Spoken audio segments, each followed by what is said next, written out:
ang mga kwento ng pag-ibig, kwento ng buhay at kwento ng pag-asa dito sa Barangay Love Stories. Love Stories.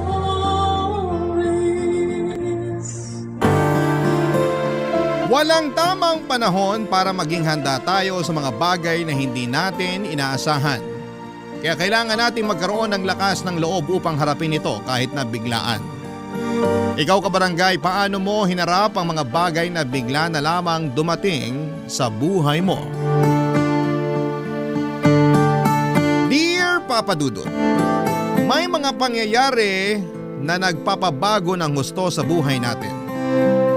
Yun kasi ang eksaktong karanasan ko na naganap noong 32 years old ako. 35 na ako ngayong 2024 at 3 taon na rin ang nakalipas. Simula na mangyari ang aking ikakwento ngayong tanghali sa Barangay Love Stories. Pero bago ko umpisahan ay magpapakilala muna ako. Tawagin niyo na lamang po ako sa pangalang Jimboy. 35 years old at taga Maynila at nagtatrabaho ako ngayon sa isang call center bilang agent along Eastwood, Quezon City. Matagal-tagal na rin po ako sa pagiging ahente. Siguro nagsimula ako noong 25 anyos pa lamang ako. Hindi kasi ako nakapagtapos ng kolehiyo dahil medyo bulakbol ako nung estudyante ako noong araw. Pinag-aral naman ako ng nanay ko pero parang sinusuka talaga ng sistema ko ang eskwelahan. Puro tropa, cutting classes, inom at sigarilyo ang inatupag ko noon. May utak naman ako and in fact, pangarap ko maging piloto pero mas nadaig ang katamaran at katarantaduhan ko noong araw kesa kasipagan at pagsisikap na makapagtapos. Hindi po ako proud sa mga ginawa ko noong kabataan ko kaya nga po payo ko sa mga kabarangay nating nag-aaral pa ay tapusin ninyo ang pag-aaral ninyo. Mas maganda pa rin yung may natapos kayo. Pero sa ngayon ay hindi na ako nagsisisi. Tapos na ako dyan. Mga ilang taon din yon hanggang sa nagsawa na lamang ako at sinabi ko sa sarili ko na kailangan kong magsikap sa pagtatrabaho para maibigay ko sa pinakamamahal kong nanay ang maayos na buhay na deserve niya, Papa Dudut.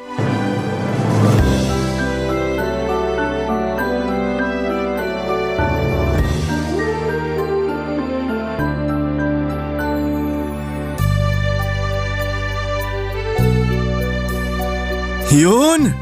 Layo rin ang narating ng eroplanong papel ko. Mukhang maganda pagkakatupi ko sa mga pakpak. Jimboy, nak! Kanina pa kita tinatawag sa loob ah. Wala ka bang naririnig? Ay, tinatawag niyo pala ako, Nay? Oo, nakailang beses na. Sorry po. Ingay kasi ng mga bata kanina. Nakatambay dun sa kabilang kalsada. May sumigaw tapos may umiyak kasi napalo nung nanay matapos mang away ng kalaro. Ay, mga kabataan talaga ngayon. Ganon din naman po ako nung araw, di ba? Ay, oo. Malala ka pa nga sa kanila. Si nanay talaga? Sobra naman po yung malala pa ako sa kanila. Totoo naman. Kulang na lang mapanot ako sa'yo dahil sa katigasan ng ulo mo. Muntik na nga kitang itakwil bilang anak ko eh. Buti na lang naghimala ang langit kasi nagbago ka. Buti na lang hindi niyo po ako tinakwil. Siyempre biro lang yon. Meron bang magulang nagugustuhing magtakwil ng sariling anak? Meron naman po. Eh siguro yung mga napagod na talaga sa mga ugali ng anak nila. Kaya mabuti na lang nagbago ka na. Marami po kasi akong na-realize, lalo na nung nagkaedad na ako. Talaga? Ano yon? Na nakakapagod pala maging pasaway. Na ayoko na kayong bigyan ng sakit sa ulo kasi tumatanda na rin kayo. Sobra ka naman? 53 pa lang ako, oy! O tingnan nyo, kayo rin kanina sobra sa pagsasabi na malala pa ako sa mga batang pasaway dito sa atin. Nagsasabi lang naman ako ng totoo ah. Sa kasabi mo nga, ikaw na lang yung napagod magpasaway. Ay, pero alam mo, masaya ako kasi sa wakas tumino ka na. Ayoko naman na hanggang sa kamatayan ko eh, pasaway ka pa rin kasi sino na lang ang magtitiis sa'yo kapag wala na ako. Huwag nyo naman pong sabihin yan. Ayaw ko pa po kayong mawala. Hindi naman kasi natin mapipigilan ang kamatayan. Pero wag kang mag-alala, ayoko pa rin namang sumunod sa tatay mo. Ay teka, ano ba yung pinapalipad mo sa ere? Ay, eroplanong papel po. Teka, damputin ko lang. Ang tanda-tanda mo na, naglalaro ka pa rin yan. Opo, tsaka na-miss ko lang bigla kasi lagi ko itong nilalaro nung bata ako. Natatandaan ko nga. Sabi mo, pangarap mong maging piloto para makapagpalipad ng totoong eroplano. Yun din kasi ang kinalimutang pangarap ng tatay mo. Siguro kung hindi lang dahil sa kahirapan, buhay pa at isa ng ganap na piloto ang ama mo. Siguro nga po. Pag nangyari yun, baka hindi na rin ako pinanganak kasi di niya kayo nakilala. Bakit naman? Kasi natupad nyo na yung pangarap nyong maging model. Anong pinagsasasabi mo? Pangarap ko ba yon? Opo, hilig yung ang rumampa-rampa sa bahay, dala-dala yung walis tambo at pang-agiw eh. Ewan ko sa yung bata ka. Puro ka na lang kalokohan. I love you, Nay. He! Mabuti pa pumasok na tayo sa loob kasi luto na yung paborito mong merienda. Yung ginataang bilo-bilo po? Oo, sa kalumpiang toge. Tara na para makakain na tayo. Sige po. Yahoo!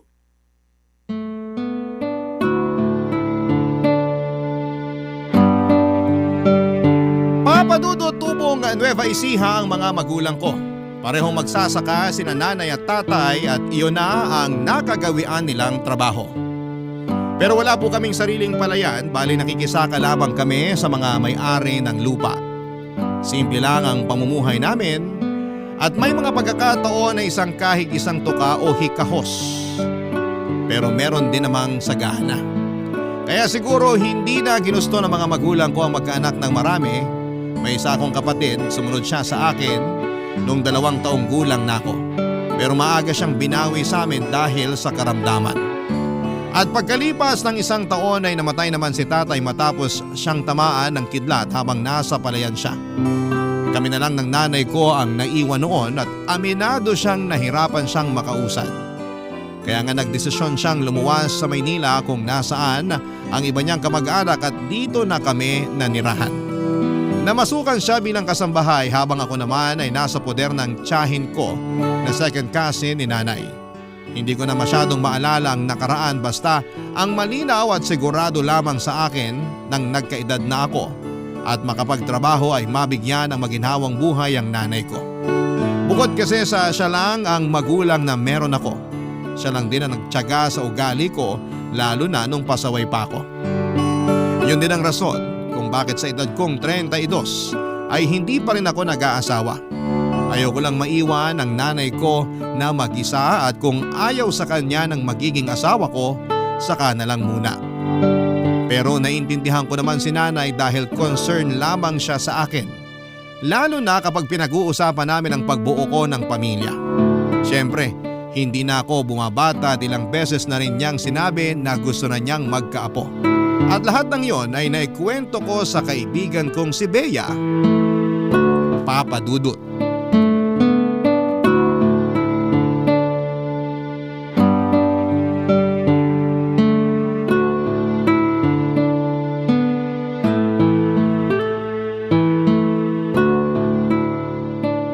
Tapos, anong sagot mo sa nanay mo pag kinukulit ka niya mag-asawa na? Katulad ng dati, sinasabi ko na wala pa sa bokabularyo ko. Pero may plano ka ba talagang magkaroon man lang ng pamilya o magkaanak? Oo naman. Sino bang lalaki ang hindi nangangarap nun? Uy, meron din kaya mga lalaki na ayaw nun. Oo, pero hindi ako kasama sa kanila. Maniwala sa'yo, check boy ka kaya? Matagal na akong nagbago. Tsaka ilang taon na rin akong walang girlfriend, no? Ang sabihin mo, ilang taon ka nang walang girlfriend kasi na-trauma ka dun sa huling ex mo. Yung nang iwan sa'yo sa ere matapos mong mag-propose ng kasal, sino nga ba yun? Nagsisimula sa letter J yung pangalan niya eh. Ah, si Jerica?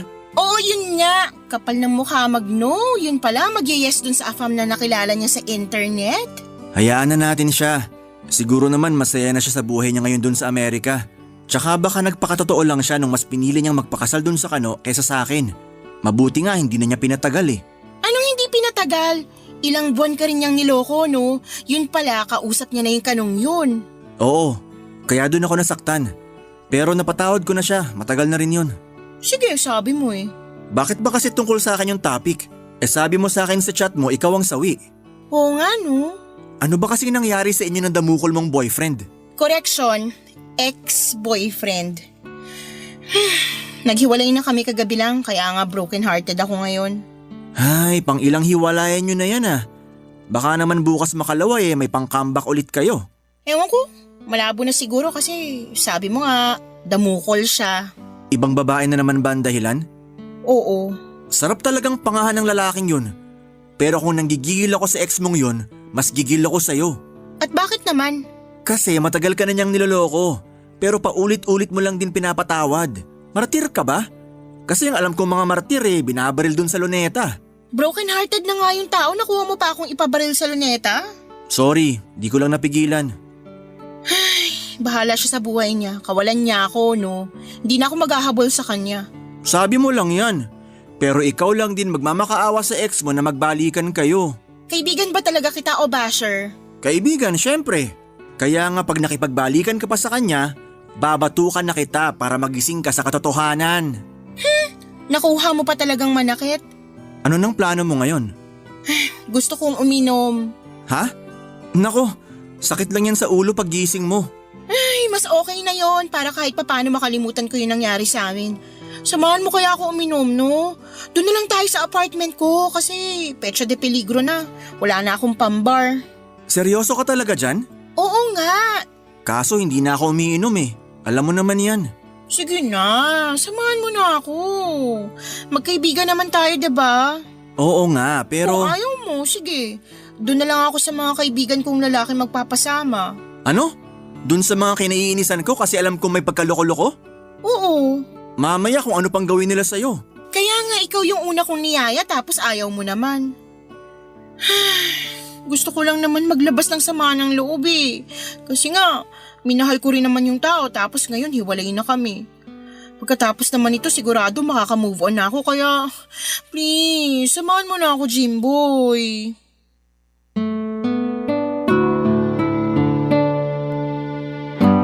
Papadudot, pandemic era noong pinasok ko si Bea sa call center na pinagtatrabahuhan ko.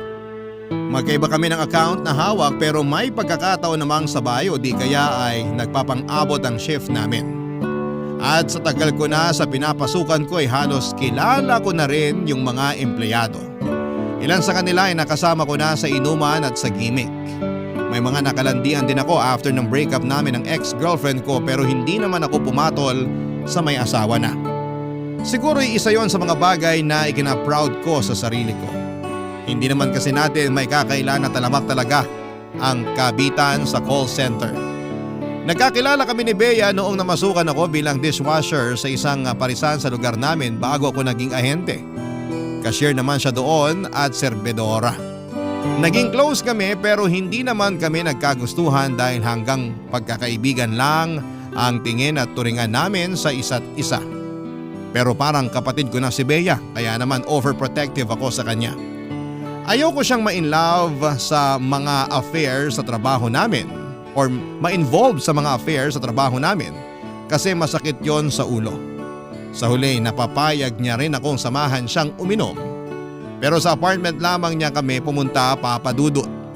Sa totoo lang ay hindi na malakas ang tolerance ko sa alak dahil tumigil na ako sa pag-inom. Kaya nga kahit nakakaisang bote pa lamang kami ay lasing na ako. Sa katunayan, ako ang unang nalasing at nawalan pa nga ng malay sa aming dalawa ni Bea. Barangay Love Stories. Barangay Love Stories. Papadudot, tirik na ang araw nang magising ako.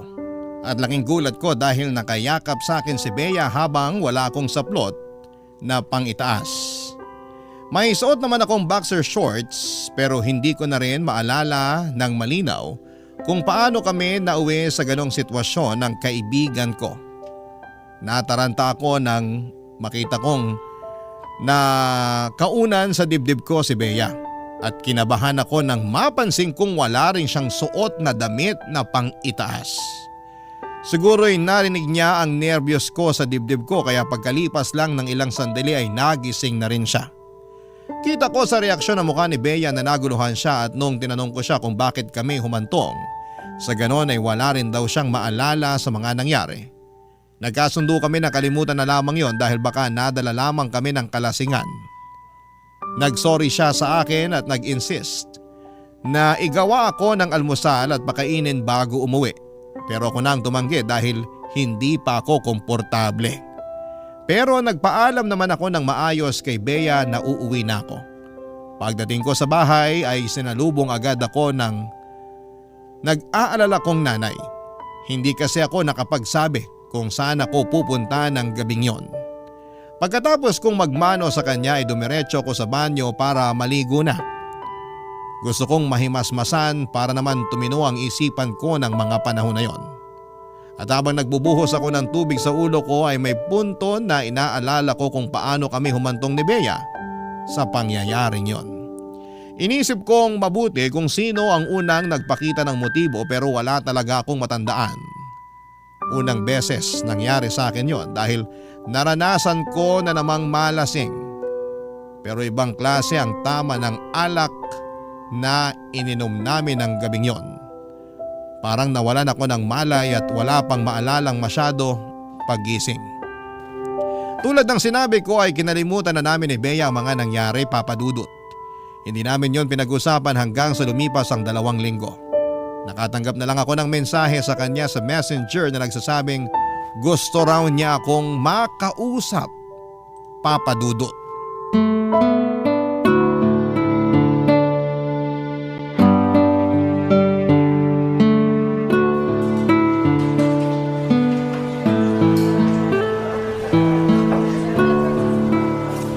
Sorry na storbo kita, pero thank you kasi pumunta ka.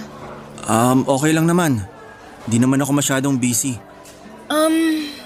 Pansin ko parang iniiwasan mo ko dahil ba sa nangyari sa atin sa apartment ko?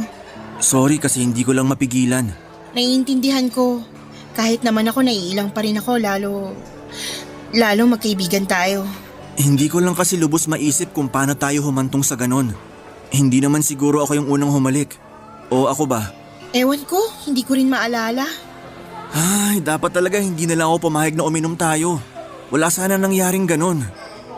Kung hindi ka pumayag, makikipag-inuman pa rin ako sa iba. Gusto mo ba sila yung makagalaw sa akin? Ano bang klaseng tanong yan? Sagutin mo na lang kasi. Siyempre hindi. May mga karelasyon na yung mga lalaking gusto mong samahan. Sasabit ka sa mga yun, Bea. Kaya nga, mabuti na lang ikaw yung kasama ko nung gabing yun. Hindi ko alam kung anong mabuti doon. Na alam kong wala kang sabit. Na pareho tayong single kasi buntis ako. Anong sinabi mo? Buntis ako, Jimboy. Nabuntis mo ko. Hindi pwede to. Anong hindi pwede? May nangyari nga sa atin. Oo, pero hindi pa ako handang magkaanak. Alam mo naman yun, di ba? So, anong gusto mong gawin ko sa batang to? Ipalaglag ko? Yan naman yung wag na wag mong gagawin. Matakot ka sa Diyos. May buhay na yung bata sa tiyan mo. Wow ha. Ako kailangan matakot sa Diyos pero ikaw hindi. Di ba dapat mas matakot ka kasi sinabi mong hindi ka pa handang magkaanak? Sa lagay, susuluhin ko lang pagpapalaki sa batang to na sabay naman nating binuo. Hindi ko nga gusto yun nangyari, di ba? Wala akong kamalay-malay nun. Nagising na lang ako na magkayakap tayo habang walang damit. Anong pinapalabas mo, inakit kita? Hindi naman sa ganon. Ganon na rin yun. Alam mo, nakakasama ka ng loob eh. Akala ko pa naman sa lahat ng lalaki, ikaw yung makakaintindi sa sitwasyon, ikaw yung susuporta sa akin at sa magiging anak natin, pero ikaw pa yung nangungunang umayaw sa amin, lalo na sa anak natin. Sa palagay mo, handa na akong maging nanay? Paano kung sabihin ko sa'yo na hindi pa rin at gusto kong ipalaglag tong bata sa tiyan ko? May magagawa ka ba? Wala, di ba? Pero... Yan naman ang hirap sa inyong mga lalaki. Kayo lang yung may karapatang maduwag sa responsibilidad at hindi magpakatatay sa magiging anak nyo. Tapos kami mga babae dapat maawat magpakananay. Parang unfair naman, di ba? I'm sorry, Bea. Ano magagawa ng sorry mo? Lalo mo lang pinapasama yung loob ko dahil sa mga sinabi mo. Gosh, of all people, ikaw pa na kaibigan ko. Nabigla lang ako, okay? Hindi ko lang kasi alam yung gagawin. Ako rin naman eh. Natakot ako nung unang beses na nalaman kong buntis ako. Pero sinantabi ko yun kasi hindi yun nakakatulong. Kumalma ako at nag-isip ng dapat na gawin. Kaya nga kahit nangako tayo nun sa isa't isa nakakalimutan na yung nangyari, naglakas loob pa rin akong kausapin ka. Please, Jimboy. Alam ko naman na hindi ka pa handang magkaanak eh. Ako rin naman, pero kawawa naman yung bata sa tiyan ko kung lalaki siyang walang kinikilalang ama, diba? Tsaka, hindi ko kayang suportahan yung pagbubuntis ko. Kailangan ko ng tulong mo.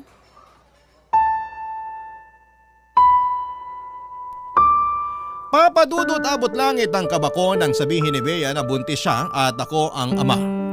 Siyempre, may nangyari sa amin kaya malamang ay mabubuntis ko talaga siya. Inasahan ko na yun noon pa lamang nang sinabi niyang may pag-uusapan kami. Pero sinantabi ko lang kasi ayokong mapraning. Kaya lang matapos kong mapatunayan na nagbunga nga ng sanggol ang nangyari sa amin, ay doon na ako kinain ng matinding takot at kaba. Hindi pa kasi ako handang maging ama. Pakiramdam ko ay kulang pa ang nalalaman ko para maging mabuting magulang. Para sa akin ay masyadong mabilis sa mga pangyayari at alam ko na magiging malaki ang hatid noong pagbabago sa buhay ko. Ang totoo ay pangarap ko naman talagang magkaanak at bumuo ng sariling pamilya. Pero hindi pa agad-agad. Kasi nga ayoko pang iwanan ang nanay ko. May ipon naman ako at kaya kong panagutan ang anak namin ni Bea. Hindi ko lang talaga alam kung ano na ang kasunod noon. Kaya nabagabag ako. Hanggang sa napansin na nga ng nanay ko ang pagkabalisa ko kaya kinausap na niya ako. Papa Dudut.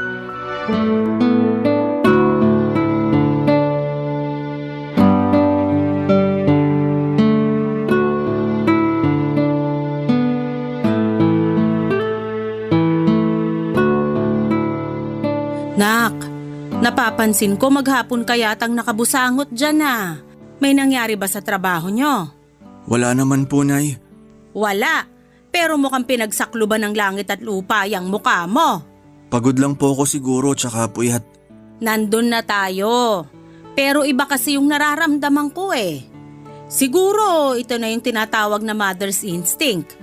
Kaya kung ano man yung bumabagabag sa'yo, sabihin mo na sa akin. Malay mo makatulong ako. Hala, bakit ka umiiyak, Jimboy? May problema po kasi ako. At hindi ko na kayang solohin. Kaya nga nandito ako para damayang ka ano man yung problema mo. Nahihiya po kasi ako sa inyo kasi ang laki-laki ko na. 32 na ako. Dapat sa edad kong to, kaya ko nang solusyonan yung mga problema ko. Ano naman kung 32 ka na? Kahit mag-42 ka pa o 52, anak pa rin kita at ako pa rin ang nanay mo. Kaya sabihin mo na sa akin yung problema mo. Nakabuntis po ako. Ha? Kilala niyo po si Bea, di ba? Yung kaibigan ko. Ay, oo naman. Kilala ko yon. Siya ba yung nabuntis mo? Opo. Nag-inuman kasi kami nung nakaraang gabi. Tapos paggising namin wala na kaming damit. At magkayakap na kami. Hindi mo ba naaalala yung nangyari nung gabi? Yun nga po, hindi ko maalala. Lasing na lasing ako na ewan. Nawalan pa nga ako ng malay. Grabe naman yon. At medyo nakakahiya pero mababa na po kasi tolerance ko sa alak. Kaya nga ayoko nang uminom eh. Anong sabi ni Bea? Wala rin daw siyang naalala. Parang eksena lang sa mga teleserye na napapanood ko sa GMA ah. Yung magiinuman yung babae at lalaki, may mangyayari sa kanila pero wala silang maalala. Nay naman eh, seryoso po ako. Hindi po to teleserye. Alam ko naman yon, pero wala naman akong nakikitang problema doon kasi pareho na naman kayong nasa tamang edad ni Bea. Pareho rin kayong may trabaho. Pero hindi pa po ako handang maging tatay. Rico naman po. Bakit niyo ako binatukan? Abay malamang babatukan kita kasi nakakainis ka. At bakit naman po ako naging nakakainis? Kasi sabi mo, hindi ka pa handang maging tatay. Totoo naman po yung sinabi ko. Kahit na totoo pa yon, alangan naman pabayaan mo lang si Bea sa kayong magiging apo ko. Hindi kita pinalaking umaatras sa responsibilidad, Jimboy. Kaya dapat, harapin mo na parang tunay na lalaki yung responsibilidad mo kay Bea at sa magiging anak nyo. Pero natatakot po ako. Hindi ko alam yung gagawin. Lahat naman ng tao nagsisimula sa hindi alam yung gagawin. Kaya nga dapat aralin mo para matutunan mo. Huwag kang mag-alala kasi nandito naman ako eh. Anong silbi kong nanay kung hindi kita aalalayan? Simula pagkabata mo nandito na ako. At kahit tumanda ka na, nandito pa rin ako. Magulo pa rin yung isip ko pero kumalma na ako. Salamat talaga kasi gumaan yung loob ko. Walang anuman. Basta wag na wag mong tatakasan yung responsibilidad mo sa magiging anak nyo ni Bea.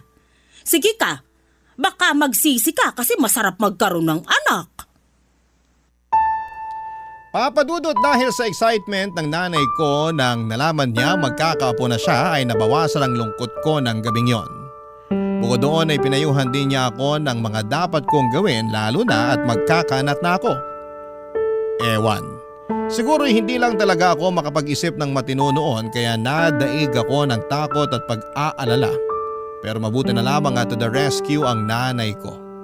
Kaya nga nangako ako sa kanya na pangangatawanan ko ang magiging anak namin ni Bea at gagawin ko ang lahat upang maging mabuting ama. Noong sumunod na araw ay kinausap ko si Bea tungkol sa sitwasyon namin. Sinabi ko sa kanya na susuportahan ko ang magiging anak namin bilang tatay nito. Bagay na kinatuwa naman ng kaibigan ko. Bilang unang hakbang ay sinamahan ko siyang magpa-check up at magpa-ultrasound. At ang saya pala sa pakiramdam na sa unang pagkakataon ay narinig namin, papadudot ang heartbeat ng aming baby. Kakaibang saya sa aking pakiramdam ang naranasan ko ng araw na yon. At nasabi ko na lang sa sarili ko na excited na akong maging ganap na tatay, papadudot. Barangay Love Stories. Barangay Love Stories. Papadudot naging masela ng pagbubuntis ni Bea noong 3 buwan na niya.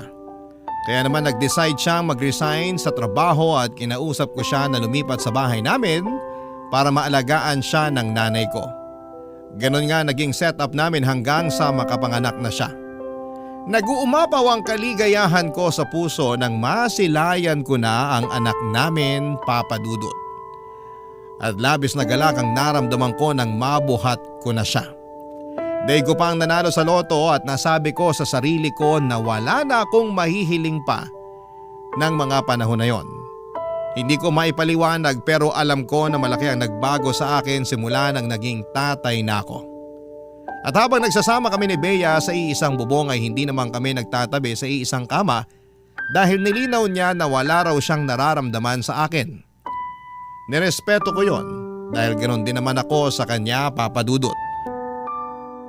Pero nagbago na lamang bigla ang lahat nang dumating na ang anak namin.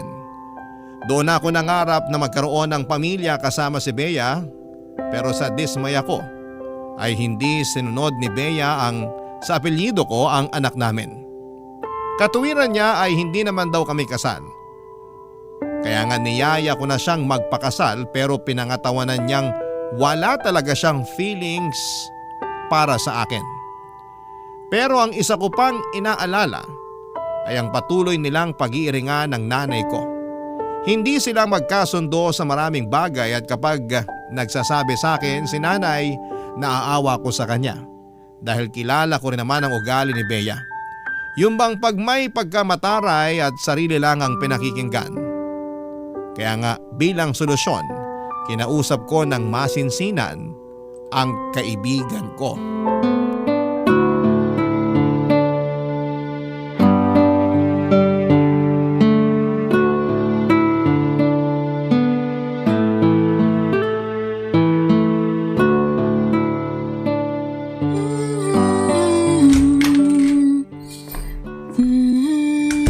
Bea, wala ka bang balak kunin kay nanay yung anak natin?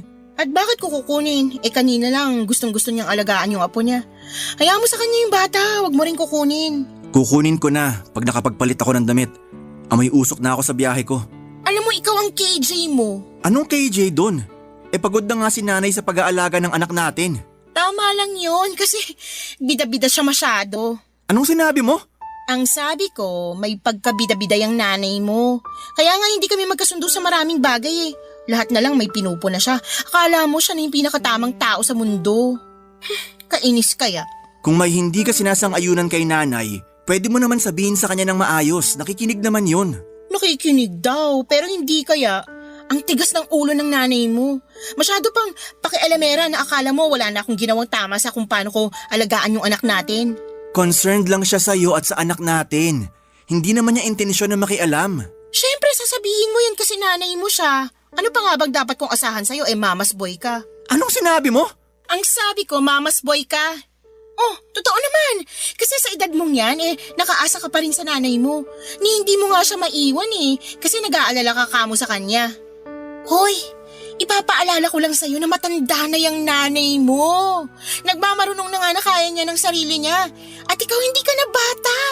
May anak ka na nga pero kung makapagtago ka pa rin sa saya ng nanay mo, wagas. Alam mo, hindi ko na nagugustuhan yung pananalita mo tungkol sa amin ng nanay ko. Bakit? Nasasaktan ka? Ganun naman talaga. May kasabihan nga na truth hurts. Ang akin lang naman sana makisama ka. Dahil ba dito ako nakatira sa inyo? Pakain niyo ako kaya gusto mo makisama ako? Para lang magkaroon tayo ng matiwasay na pagsasama sa pamamahay na to. Sus, matiwasay na pagsasama raw. Gusto mo ba na lumaki yung anak natin sa magulong pamilya? Yung nagsisigawan, nagiiringan at nagpapataasan ng pride? Kasi ako, ayoko. Sinasabi mo ba na ma-pride ako? Ma-pride ka naman talaga. Kaya nga nakikiusap ako na sana matuto ka rin magpakumbaba. Yabang mo naman magsalita porque dito ako nakatira sa inyo at ikaw ang nagpapakain sa amin ng anak ko. Hindi ko naman yung sinusumbat sa'yo Hindi rin ako nagyayabang kasi responsibilidad ko yun. Hayaan mo, pag nakahanap ako ng trabaho aalis na kami ng anak ko rito sa bahay niyo para wala ka na ring responsibilidad. Bea naman! O bakit? Di ba yun naman ang gusto mo? Yung mawala kami ng anak mo sa buhay mo? Sino may sabi sa'yo? Mahal ko kayo ng anak natin, kaya ayaw ko kayong mawala. Mahal daw. Sus, lukuhin mo lelang mo, Jimboy. Saka ayos lang na yung anak na lang natin yung mahalin mo. Wag na ako, dahil hindi ko naman yan kailangan. Kahit na anong gawin mo, hindi ako magpapakasal sa'yo. Ayokong tumanda kasama mo at makasama ng matagal yung nanay mong bida-bida at pakialamera. Mabuti pa, kukunin ko na yung anak ko dun sa nanay mo para makatulog na kami. Wag mo na rin kaming puntahan dito sa kwarto kasi ayoko ng storbo. Bakit ka ba ganyan sa akin? Wala naman akong ginawang masama sa'yo Ay, wag mo na akong dramahan. Lalo lang ako naiinis sa pagmumukha mo. Nakakasuya kayo ng nanay mo. Umalis ka nga dyan. Nakaharang ka sa dadaanan ko.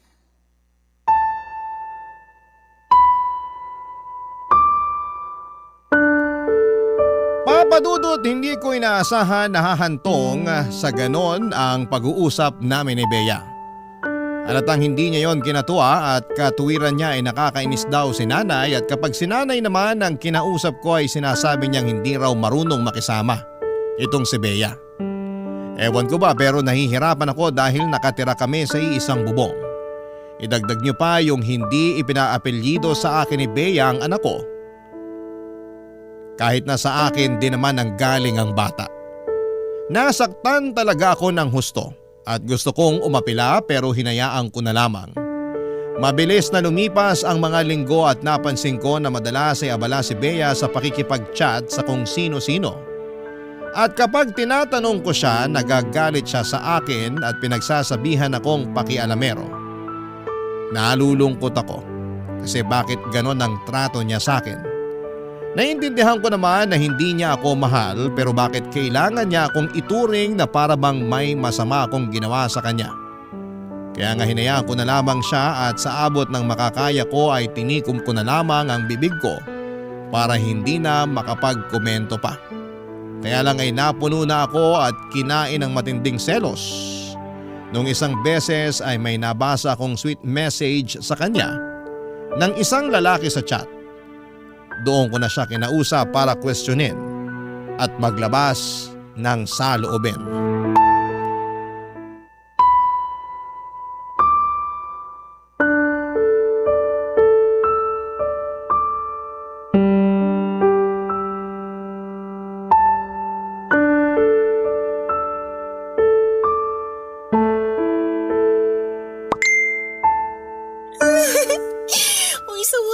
Nag-reply na siya.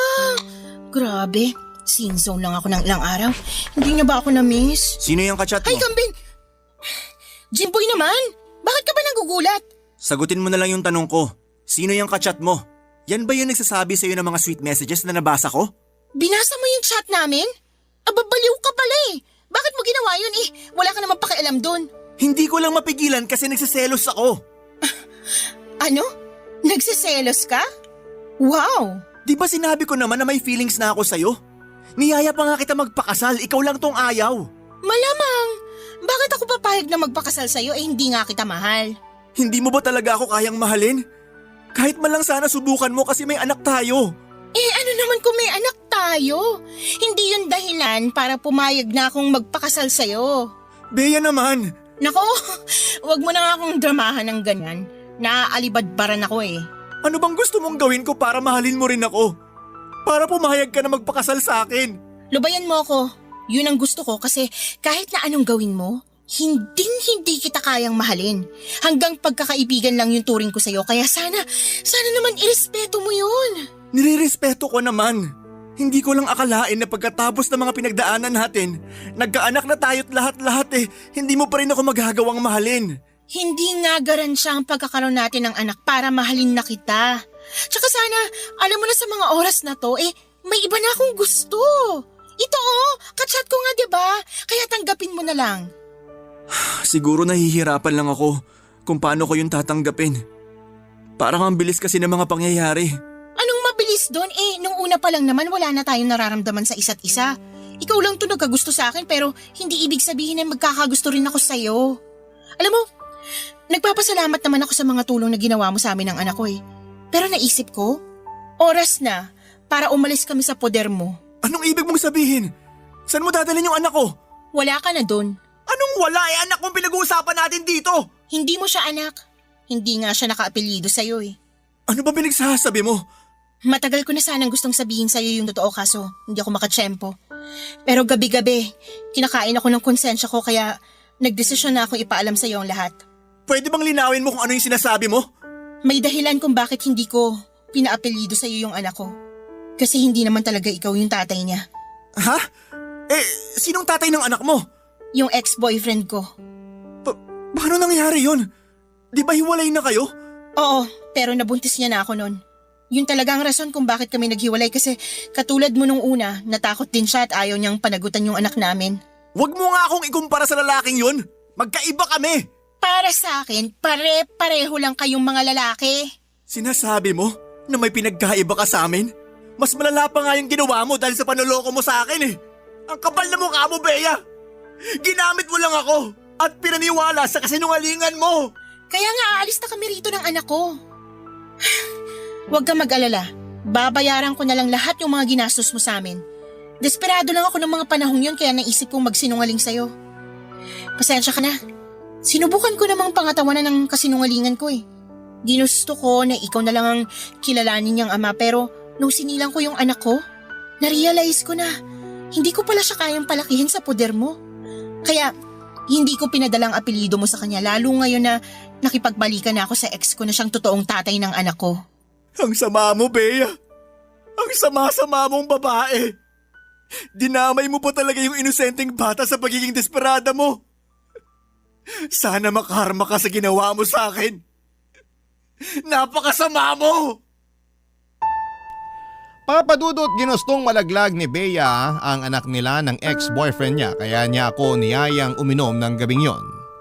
Pero dahil nakonsensya siya ay sinet up na lamang niya ako para pagmukaing may nangyari sa amin at ipaako sa akin ang anak nila.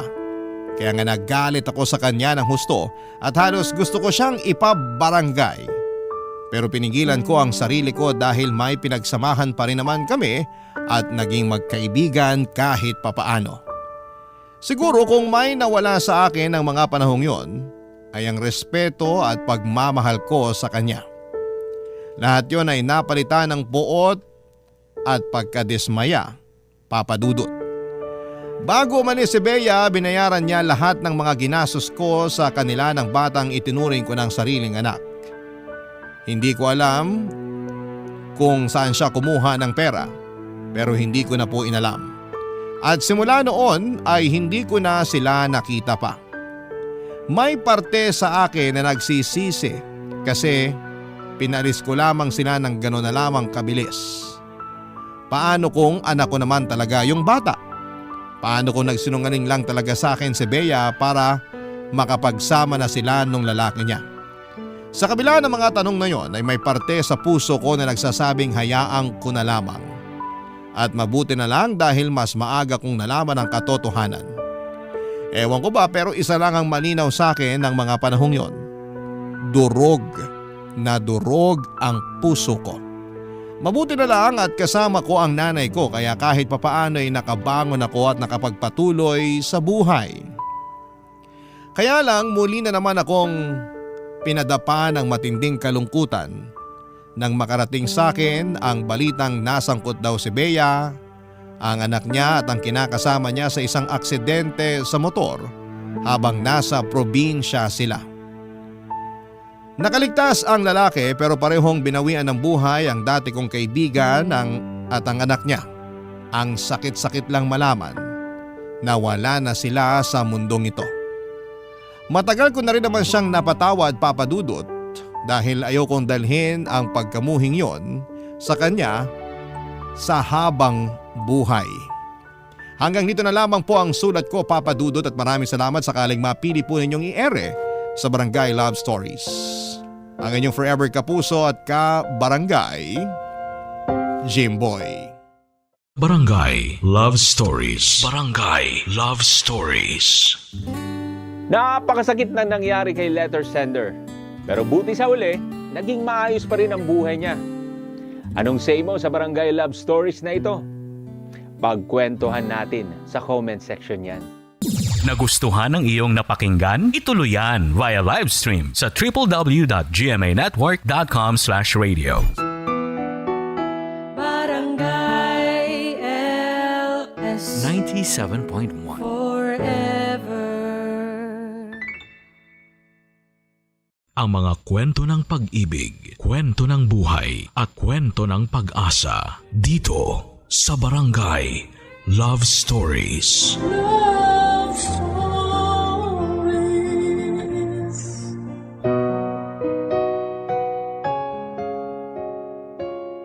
Lahat ng aksyon na ginagawa natin sa ngayon ay resulta ng ating nakaraan. Pwede kasi na nung una ay meron tayong sakit ng kalooban na pinagdaanan na hinding-hindi natin makalimutan. Kaya dala-dala pa rin natin ang pakiramdam na yon hanggang sa kasalukuyan. Pero para sa ating letter sender for today na si Eros, hindi sapat na dahilan ang mga ginawa niya upang husgahan siya ng mundo at batikusin ang mga taong makakaalam ng kanyang kwento. Wala namang pinanganak na perpekto at bago tayo manghusga, ay alamin muna natin ang pinagdaraanan ng isang tao. Yan ang eksaktong dahilan kung bakit sumulat siya sa programa natin ngayong araw. Gusto mo na bang makarelate kay Eros? Tunghayan natin ang kanyang storya sa mga kwento ng pag-ibig, buhay at pag-asa sa nangungunang Barangay Love Stories. Dear Papa Dudut, magandang araw sa iyo at sa lahat ng mga kabarangay nating panatiko ng Barangay Love Stories. Itago niyo na lamang ako sa pangalang Eros, 29 years old at taga Rizal. Ang pangalan ko ay hango kay Eros na isang Greek god na kilala rin bilang Cupid sa Roman mythology. Yan ang napili kong tawag sa akin sa kwentong ibabahagi ko sa inyo. Si Eros ay kilala bilang Diyos ng pag-ibig at pagnanasa at katulad niya ay meron din akong pagnanasa sa isang hindi pangkaraniwang bagay at ginawa ko yon sa ngalan ng pag-ibig. Pero bago ang lahat ay humihingi na ako ng malawak na pangunawa sa ating mga kabarangay dahil merong sensitibong eksena sa kwento ko. Kaunting background lang sa akin. Noong 2022 ay sumulat na rin ako sa inyong istasyon tungkol sa naging karanasan ko sa pag-ibig taong 2016. Niloko kasi ako noon ng ex-girlfriend ko at masasabi ko na nasaktan ako ng husto. Pero college pa lamang ay meron na akong hindi magandang karanasan sa pag-ibig matapos kong magkagusto sa isang babae na sa huli ay kaibigan lang ang tingin at turing sa akin. Nabalitaan ko na lang din na nagkaasawa na ito at nagkaanak. Sunod ay may niligawan akong ibang babae na nauwi lang sa pambabasted sa akin. Tapos may naging syota ako na niloko lang din ako. Pagkalipas ng 3 taon ay sinubukan kong mag-install ng dating app at nakipag-meet ako sa isang babae na nakilala ko doon. Kaso na turn off ako sa ugali niya, kaya hindi na ulit ako nakipagkita pa sa kanya. Dahil sa mga masasakit at masalimuot na karanasan kong yon, sa pag-ibig ay naapektuhan ang kumpiyansa ko sa aking sarili at kamuntik na akong mawala ng pag-asa na makakatagpo ng true love. Hanggang isang beses nakapanood ako sa internet ng isang video na tungkol sa mga other guy. Sila yung mga lalaki na nakikikabit o nakikipagrelasyon sa mga babaeng taken o yung bang meron ng partner o asawa. Doon ay may nakilala akong babae na may asawa na at nagkaroon kami ng lihim na relasyon online. Ibig sabihin, ginagawa namin ang eksklusibong ginagawa lang ng mag-asawa sa pamamagitan ng video call. Pero hindi rin yun nagtagal dahil nakonsensya siya at sinabi niyang itigil na namin ang aming relasyon. Hindi ko na inasahan yun pero sa huli ay nagparaya na lamang ako. Ayaw ko namang maging makasarili at papiliin siya kung ako ba o ang pamilya niya. Kaya nang matapos ang relasyon namin ay naghanap na lamang ako ng iba pang taken na mga babae na ipakikilala ko sa inyo sa aking kwento. Una na doon si Marie Chris, 38 years old, single mom at may jowang nuknukan ng pagkasiloso.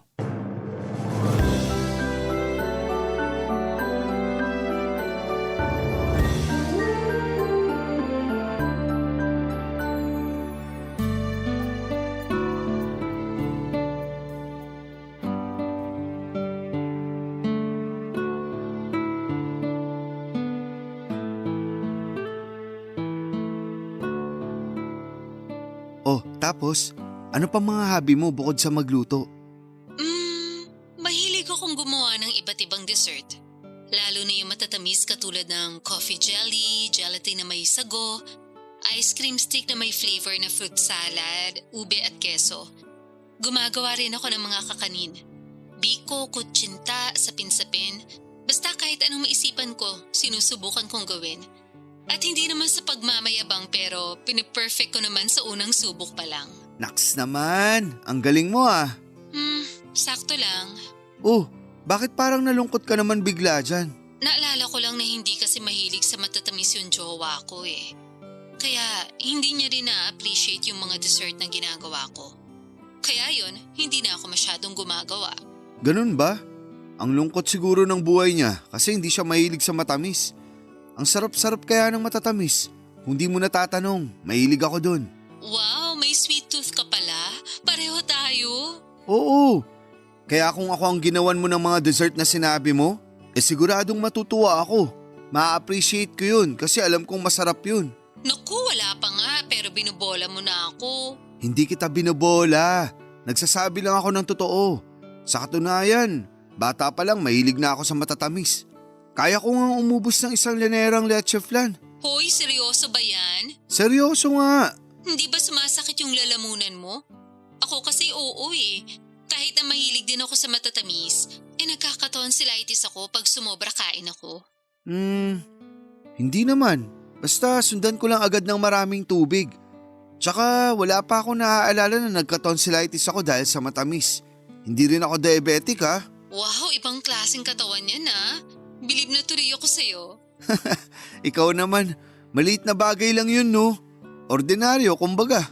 Alam ko may iba rin dyan na mahilig sa matatamis. Oo, pero bukod sa akin, ikaw pa lang at mama ko ang kilala ko may sweet tooth. Papa ko kasi hindi rin pala kain ng matamis. Tapos ganun din yung family ng jowa ko. Kaya siguro nagmana na rin siya dun. Kaya nga ako na lang ang gawan mo ng matatamis. Kakainin ko yun, promise. Kung gusto mo, ikaw din kakainin. Uy, ano ba yung sinasabi mo? Alam mo na kung ano yun. Hindi ko alam yon, inosente ako. Inosente o pa-inosente? Magkaibang bagay kasi yun. At kung tatanungin mo ako, ayoko sa mga pa-inosenteng babae. Talaga? Bakit naman? Siyempre, hindi sila totoo sa akin at sa mga sarili nila. Ayoko sa ganun. Mabilis ako na-turn off. Ah, kaya pala. Siguro marami ka nang nakilala na pa-inosenteng babae, ano? Medyo. Kaya nga mas naging pihikan ako sa pakikipagkilala. At mas gusto ko na yung una pa lang. Sinasabi na nila sa akin na may karanasan na sila, lalo na sa kama. Ayoko nung alam mo na. Kunwari wala pa. Pero kapag andun na kami, malalaman ko na lang na meron na pala. Bakit? Issue ba sa'yo kung nagalaw na o hindi pa ang isang babae? Hindi. Ang issue sa akin yung pagsisinungaling nila. Kaya siguro wala ka pa nagiging girlfriend. Oo. Kasi karamihan sa mga nakikilala ko, manloloko, sinungaling at sa una lang magaling. Pero wag na natin pag-usapan yung tungkol sa akin. Yung tungkol na lang sa'yo at sa jowa mo pag-usapan natin. Ano naman tungkol sa amin? Kumusta siya bilang jowa? Bukod sa nuknukan ng seloso? Ayun, sakto lang. Hindi masyadong sweet, sa una lang magaling. Buti di mo pa iniiwalayan. Mahal ko eh. Siguro ganun talaga. Pero kahit naman ganun, masasabi ko na mabait pa rin siya at hindi ako sinasaktan. Sa panahon kasi ngayon, mahirap na makatagpo ng lalaking hindi bayolente. Talaga lang ha? Oo nga. Baka hindi pa lang pumipitik. Eh di wag kang maniwala. Hindi talaga. Kasi kung mahal mo jowa mo, di ka makikipag-usap sa ibang lalaki. Bakit? Wala naman akong ginagawang masama ah. Wala naman tayong ginagawang mali, kaya para sa akin ayos lang yun. Sa bagay, wala pa tayong ginagawang mali. Hoy! Kung ano-ano talagang pinagsasasabi mo, ewan ko sa'yo. Papadudot na kilala ko si Marie Chris nang inad ko siya sa Facebook. Tulad ng nauna kong sinabi, single mom siya at mayroong selosong jowa. Sa kabila ng lahat ay tinuloy pa rin namin ang pag-uusap sa chat hanggang sa umabot na kami sa pag-video call. Nung una ay nagkikwento lamang siya sa kanyang buhay bilang may kinakasama at nanay, bagay na masaya ko namang pinakikinggan. Kung tatanungin ninyo ako kung anong nagustuhan ko kay Marie Chris, masasabi ko na una na doon ang pisikal niyang katangian. Artistahin kasi ang itsura niya, sa katunayan ay kahawig niya ang isang kilalang kontrabida sa GMA. Kaya nga habang tumatagal ang aming pag-uusap ay naging komportable na kami sa isa't isa. Tapos ay dumating ako sa point na umamin ako sa kanya na nagustuhan ko na siya. Akala ko ay wala akong pag-asa kay Marie Chris. Hanggang isang araw ay inimbitahan niya akong pumunta sa kanila. Sakto na wala na sa bahay nila ang kinakasama niya dahil pumasok na ito sa trabaho. Sigurado ka ba na wala na yung jowa mo? Papupuntahin ba kita dito kung nandito pa? E di pareho tayong nalintikan. Naninigurado lang ako, mahirap na. Wala nga. Kahit na magsisigaw pa ako dito, walang ibang tao. Nasaan yung anak mo? Nasa mama ko. Doon muna siya kasi alam ko na pupunta ka rito sa bahay ngayon. Mukha talagang pinagandaan mo to ah. Oo naman. Oh, paano? Kainin na ba kita? Aray ko naman! Ang sakit nun ah. Ikaw kasi, masyado ka mainit agad dyan. Aba, oo. Tsaka di lang naman ako yung nag-iinit dito. Ha? Sino pa ba? Ito oh, yung nasa pantalon ko. Tingnan mo, handa na siya makipagbakbakan. Pakalmahin mo muna yan kasi nagluto ako ng masarap na ulam. Tsaka gumawa na rin ako ng dessert. Tara dun sa mesa, kumain muna tayo. Sige, sakto, gutom na ako. Ayan, nagluto ako ng kalderetang baka. Wow! Mukhang masarap! Masarap talaga yan. Tapos gumawa ako ng mango graham float. Kunin ko mamaya sa ref. Buti hindi nagtaka jowa mo kasi bigla kang gumawa ng dessert. Nagtaka syempre. Sabi pa nga niya, akala niya raw ayoko nang gumawa ng dessert dahil hindi naman siya mahilig doon. Pero sabi ko, namimiss ko, kaya gusto kong gumawa. Anong sabi niya? Wala, hindi siya sumagot. Sabay alis na kanina para pumasok sa trabaho. Introvert ba yung jowa mo? Ha? Hindi naman. Bakit mo natanong? Base kasi sa mga kwento mo, parang ang tipid ng mga sagutan eh. Feeling ko tuloy ang boring niya kasama.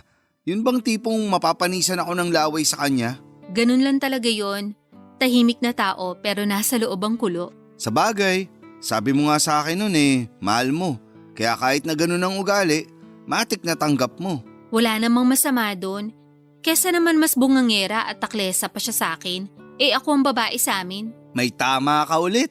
Alam mo ikaw, Pansin ko masyado kang madaldal. Ay oo, madaldal talaga ako at makwento. Kaya nga marami rin nakapagsabi sa akin na masarap daw ako kausap. Huhulaan ko.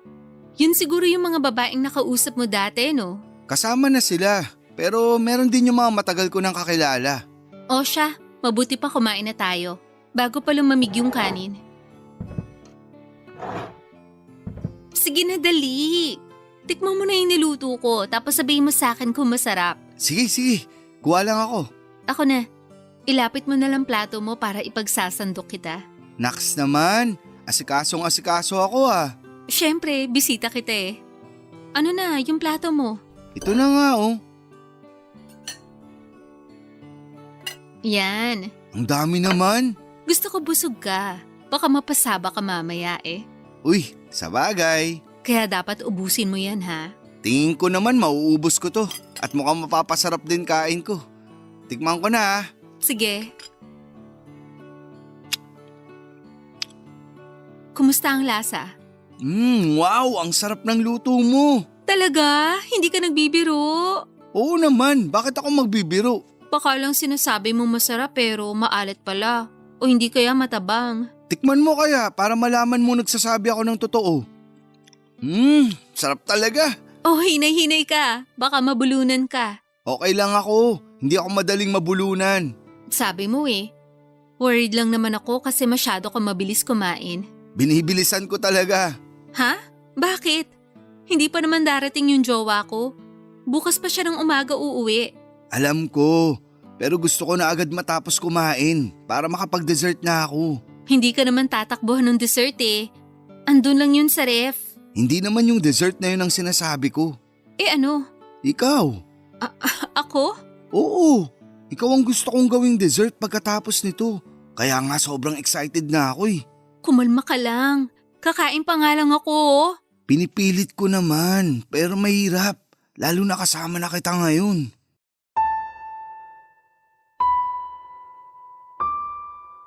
Papadudot ang sarap ng ulam na niluto ni Marie Chris para sa dinner namin ng gabing yon. Kasabay noon ay hindi ko na naitago ang labis kong pananabik na merong mangyari sa amin pagkatapos naming kumain. Sobrang sikip na rin kasi ng pantalong ko at pakiwari ko ay may gustong kumawala mula doon. Hindi niyo ako masisisi, unang kita ko pa lamang kay Marie Chris. Siya na talaga ang gusto kong gawing panghimagas. Nagpatuloy ang kwentuhan namin at nang matapos naming kumain ay inalok niya ako kung gusto ko raw ba siyang tikman. At sino ba ako para tumanggi sa grasya na nakahain na sa harapan ko, hindi ba? Alam ko sa sarili ko na lalaki lang ako at may pangangailangan din. Kaya hindi na ako nagpatumpik-tumpik pa na sinunggaban si Marie Chris ng gabing yon. Hinalikan ko siya at hinalikan niya ako pabalik hanggang sa lumalim yon. Tapos ay dahan-dahan kaming nagpunta sa kwarto at agad ko siyang tinulak pahiga sa kama nila ng jowa niya. At doon nga ay may nangyari sa amin. At isa lang ang masasabi ko, Papa Dudut. Ang galing niya at nakakahumaling talaga ang isang katulad niya. Papa Dudut, masasabi ko na kakaiba ang pakiramdam kapag babaeng may asawa na o kinakasama ang nakasiping mo sa kama. Para sa akin ay mas the best sila kesa sa mga single na babae. Ang totoo, wala naman akong pakialam kung may karanasan na o wala ang isang babae. Ang akin lang, kapag single na babae ang nakilala ko ay madalas nilang sinasabi na wala pa silang karanasan sa kama. Pero kapag may nangyari na sa amin ay lumalabas na mas bihasa pa sila kesa sa akin. Ayoko noon dahil naiinsulto ako. Pakiramdam ko ay pinamumukha nila akong tanga kasi akala ko ako pa lang ang makakauna sa kanila. Simula noon ay kinamuhian ko na mga single na babae dahil ayoko sa lahat ay yung nagsisinungaling sa akin. Kaya nga natuon na lamang ang atensyon ko sa mga taken na babae at single mom. Kaya ng mga panahong yon ay pinagnanasaan ko si Marie Chris. Ang minsang may nangyari sa amin ay naulit pa ng naulit. Bale, pumupunta ako sa bahay nila sa tuwing pumapasok na sa trabaho ang jowa niya. At doon na nga kami nagmimilagro. Tapos umaalis na lamang ako bago umuwi ang kinakasama niya sa umaga. Paulit-ulit lamang na ganon ang sistema namin hanggang sa may ipinagtapad sa akin si Marie Chris, Papa Dudut.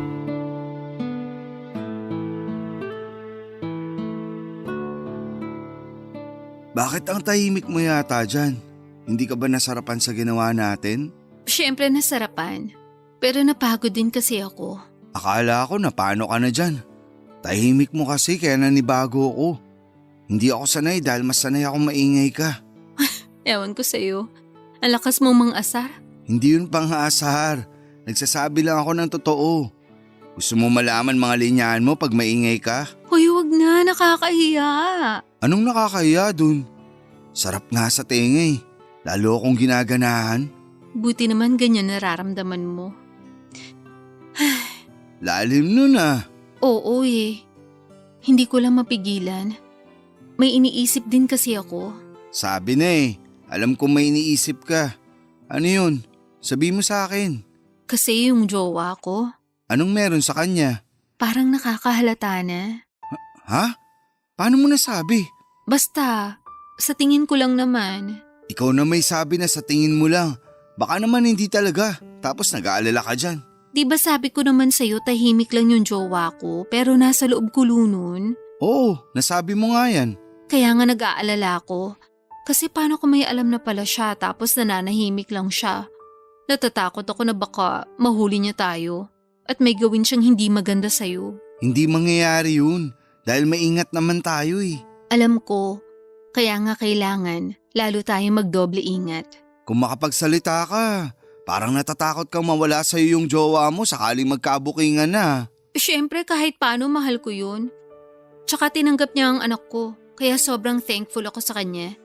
Bihira lang kayo makatagpo ng lalaking tatanggap sa'yo at sa anak mo. Kaya alam kong swerte na ako sa kanya. Swerte ka na nga pero nagawa mo pa rin siyang lokohin kasi pumayag kang may mangyari sa atin. Ikaw din naman kasi. Anong ako? Masyado kang maharot. Hinarot mo ko kaya hindi kita matanggihan. Kaya kahit mahal ko jowa ko, bumigay ako sa'yo. Aminin mo, mas magaling ako sa jowa mo sa kama, di ba? Oo, aminado naman ako. Sabi mo nga ang ingi-ingay ko, di ba? Ibig sabihin, nasasarapan ako sa ginagawa mo sa akin. Hindi ako ganun sa jowa ko. Tahimik lang ako at madalas pinipeke ko pa na nag-i-enjoy ako. Para lang hindi ko matapakan yung pagkalalaki niya. Sa bagay, baka umiyak eh. Hoy, sobra ka naman dun sa tao. Totoo naman sinabi ko ah. Kahit na, mahal ko pa rin yun. Sana all, mahal. Huwag ka na magtampo. Mahal din naman kita eh. Mahal mo lang naman ako pag sa kama. Medyo, pero ano pa bang inaasahan mo? Nahihigit sa ganito yung relasyon natin? Na mai-inlove ako sa'yo kasi pinapaligaya mo ako sa kama? Sino may sabi sa'yo na umaasa ako? Hindi no, wala sa isip ko yan. Kasi alam ko na magkarelasyon lang tayo sa kama. Buti na yung nagkakaliwanagan tayo. Bakit? Kung sabihin ko kunwari na inlove ako sa'yo, anong gagawin mo? Wala. Ano? Wala? Ibig sabihin, hahayaan mo lang ako? Wala kang gagawin? Wala kasi hindi ko naman alam yung gagawin ko. Buti na lang talaga hindi ako na inlove sa'yo. Dahil mukhang wala akong mapapala. Alam mo naman na sa una pa lang, sa kama lang talaga tayo magkarelasyon, di ba? Oo, alam ko naman yun. Kaya nga sabi ko kunwari lang, di ba? Oo nga. Nag-alala lang ako kasi baka in love ka na sa akin. Kasi umamin ka sa akin na nagugustuhan mo na ako nun. Nagugustuhan sa kama. Yun lang yun at wala nang iba. Okay, buti na lang hanggang dun lang. Pwede ba? Tigilan natin tong usapan na to. Bakit ka ba naiinis? Paulit-ulit na lang kasi tayo eh. Ikaw naman? Huwag ka nang magalit. Hindi ako galit. Buti pa, magbibihis na ako. Saan ka pupunta? Magbibihis na para makaalis na rin. Malapit nang mag-umaga. Baka biglang sumulpot na dyan sa pintuan mo yung jowa mo. Di nayari na tayo ngayon. Sa bagay. Pero madilim pa naman sa labas. At saka baka mag-overtime yun sa work niya. Mabuti na rin na umalis ako habang tulog pa yung mga tao. Dahil baka mamaya may kung sinong kapitbahay nyo dyan na makakita sa akin. Pero sigurado ka ba na hindi ka nagtatampo sa akin? Bakit naman ako magtatampo sa'yo? Wala lang. Curious lang. Hindi ako nagtatampo. Saka wala namang dahilan para magtampo ako.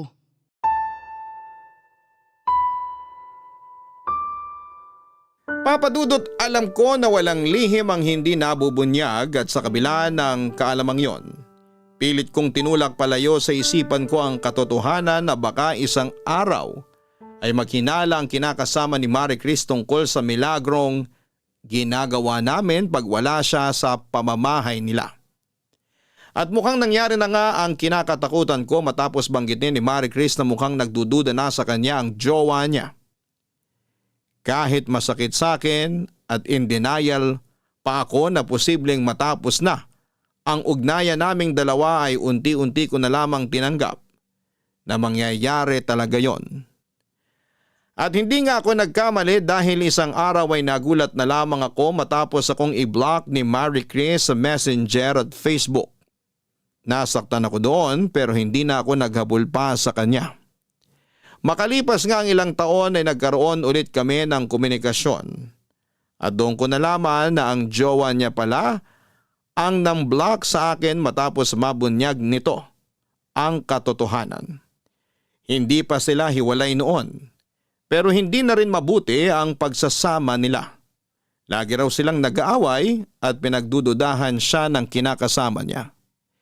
Pero hindi yun naging hadlang para hindi namin ulitin ang dati naming gawain. May nangyari ulit sa amin ni Marie Chris at pinagpatuloy namin ang aming lihim na relasyon. Sa totoo lang, meron namang nagkakagusto sa akin na mga single na babae o yung bang walang sabit. Katulad na lamang noong laging nirereto sa aking anak ng kakilala kong matanda. Pero tingin ko ay mukhang pera yung babae at kahit na sumali pa siya sa mga barangay pageant ay hindi talaga ako attracted sa ganda niya. Mas attracted kasi ako sa mga may sabit na.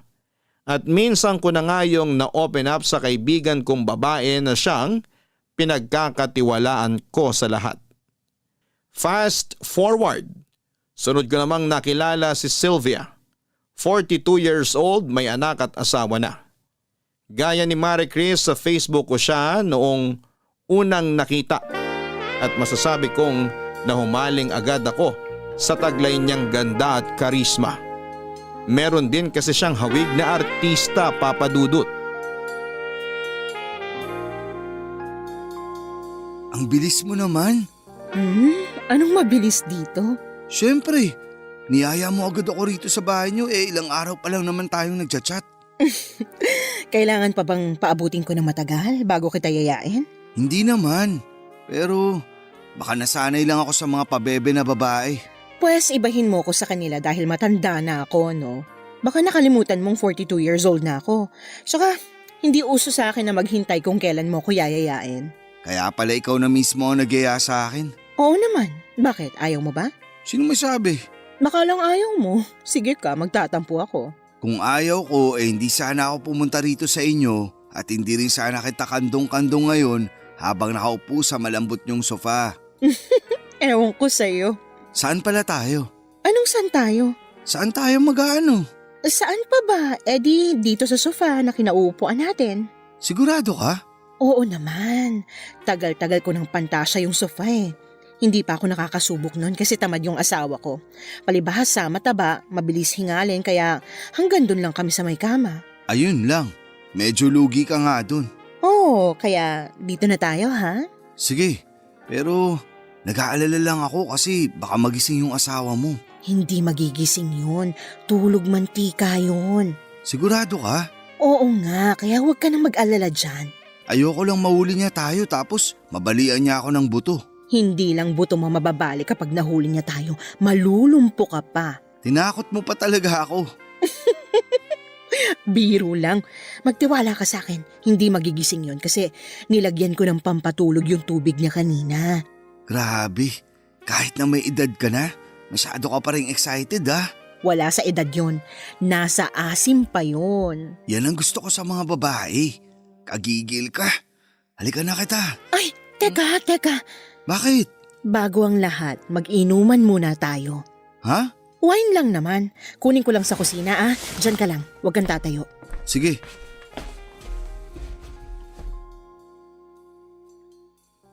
Bilisan mo. Ito na nga pabalik na. Oh, kunin mo tong baso mo. Akin na. Alam mo, paborito ko to eh.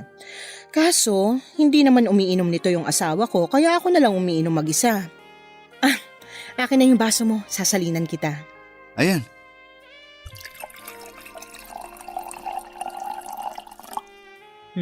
Yan, sige, inumin mo, masarap yan. Okay. Kumusta? Masarap nga. Imported din kasi to, galing pang Italy. Gusto mo pa? Oo, pahingi pa ako. Sige.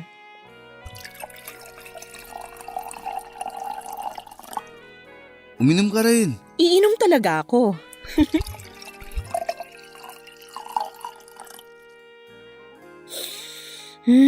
Grabe, sarap talaga. Oo, pero mas masarap ka. Naku, Bolero. Hindi ah. Tsaka bakit ka ba nakatayo dyan? Lika, upo ka dito. Kandungin kita. Sure. Alam mo, naisip ko na hindi naman natin kailangan magmadali kasi atin naman yung buong gabi. Sabi ko nga sa'yo, hindi naman magigising agad yung asawa ko. Hindi mo naman ako masisisi. Noon pa kita pinagpapantasyan eh. Talaga? Anong klaseng pantasya? Alam mo na yun. Hindi ko alam. Gusto ko sabihin mo para malaman ko. Kaso, paano ba yan? Di ako magaling magkwento. Talaga? Ang sarap mo nga kausap nun sa chat eh. Dami mong alam kaya tingin ko matalino kang tao. Hindi naman ako matalino pero di rin ako bobo. Siguro socially aware lang. Para sa akin, matalino na yun. Marami kaya sa mga kaedad mo na mababaw lang ang pagkakaalam sa mga bagay-bagay. Kung kailan naman uso na ang internet sa panahon natin, saka parang hindi na ganun kalalim yung pagkakaintindi ng mga kabataan sa nangyayari sa paligid nila. Kaya nga nagustuhan kita kasi pawang katotohanan lang ang mga sinasabi mo. Thank you. Walang anuman. Ikaw din naman nagustuhan ko kasi kahit na may edad ka na, ang ganda pa rin ang hubog ng katawan mo. Siyempre inaalagaan kong sarili ko para hindi ako paglipasan ng panahon. Kaya ano pang hinihintay mo? Ako naman ang tikman mo. Papadudot kahit na 42 years old na noon si Sylvia at may anak na ay masasabi ko pa rin na pandalagang itsura ng mukha niya. At lalo nga lang akong namangha noong personal ko na siyang nakita. Dahil pati kurba ng katawan niya ay hindi mo akalaing nabuntis na at nanganak ng bata. Sobrang sexy niya at nakakagigil lalo nung hinaharot na niya ako. Kaya nga hindi na ako nagpatumpik-tumpik pa at agad ko na siyang sinunggaban ng gabing yon. Napakasarap talaga sa pakiramdam kapag may nangyayari sa amin ng isang babaeng may karanasan na sa kama. Nakakadagdag init din at kaba na patago namin yung ginagawa. Ewan. Pero pakiwari ko ay buhay na buhay ang pagkalalaki ko kapag sa babaeng may karelasyon ako nakikipagrelasyon. Para sa akin ay mas totoo sila kesa sa mga single na babae na masyadong pabebe, papadudot. Papadudot malaki talaga ang pagnanasa ko kay Sylvia ng mga panahong yon. Bukod kasi sa maganda at sexy ay malakas din ang appeal niya. Sa katunayan ay hindi pa kami nagkikita noon ng personal pero pinagpapantasyahan ko na siya. Tandang-tanda ko pa na habang ini-stalk ko ang picture niya sa kanyang Facebook account ay bigla na lamang nag-init ang katawan ko at nagising ang aking diwa. Katulad ng kay Marie Chris ang naging setup namin ni Sylvia ng mga panahong yon. Pumupuslit ako sa bahay nila kapag tulog na ang asawa niya at ginagawa namin ang bawal sa mismong sala nila. Maswerte ako dahil tulog mantika ang mister niya. Kaya kapag nakakapag-ingay man kami ay hindi ito nagigising kaagad. At kahit na alam naming mali ay walang pag-aalinlangan pa rin namin yung ginagawa. Ika nga ay masarap ang bawal.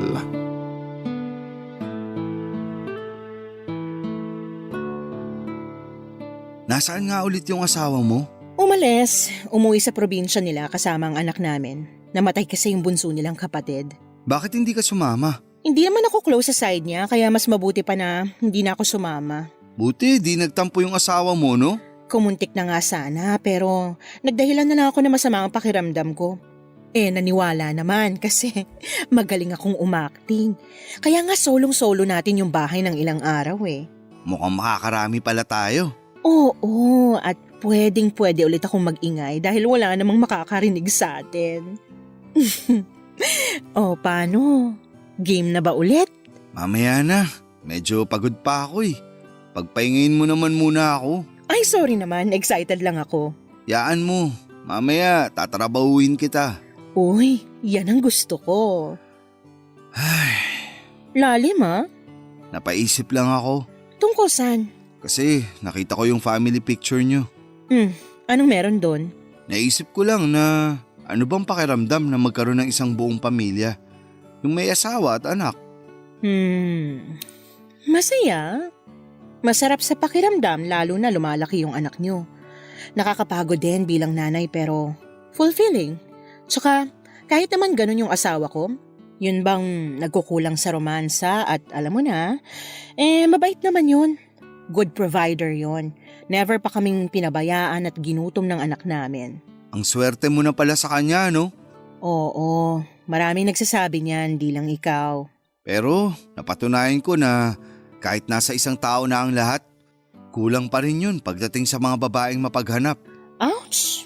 Medyo masakit yun ah. Di ako nakailag. Sorry, pero sa totoo lang. Alam ko naman na sa tingin ng iba masama akong babae kasi pinagtataksilan ko ang asawa ko. Pero buhay ko to. Tsaka, sino ba sila para ipaliwanag kong choices ko sa buhay ko, diba? Hindi naman nila ako pinakakain. Tama rin naman. May kasabihan nga na dead man na lang sa mga basher. Yeah, pero bakit mo ba kasi natanong yan? Curious lang naman ako. Gusto ko lang din malaman kung gaano mo kamahal pamilya mo kahit na may relasyon tayo. Mahal na mahal ko sila. Okay, gets ko na. Ang ano? Na hindi mo hihiwalay ng asawa mo nang dahil lang sa akin. Sakaling lumalim yung relasyon natin. Kasi sabi mo nga, mahal na mahal mo sila.